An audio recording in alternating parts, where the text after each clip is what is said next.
खिलले उठवा गुलाबी बा। खेसारी लाल यादव स्टूडियो में लूट रहे हैं अपने गाना का मजा। जी हाँ दोस्तों, आप वीडियो देखिए।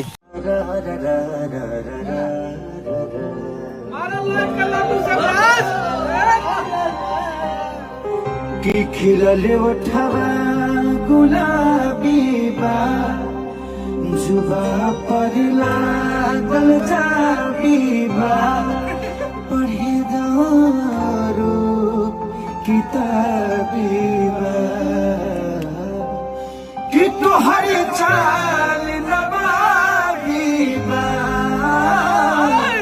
जवन हमारा पहाबी बा। कि तोहर चाल नवाबी बा, जवन हमारा पहाबी बा। कि तोहर चाल नवाबी बा,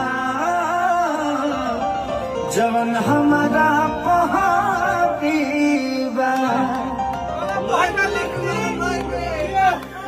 लाई के लड्डू लाई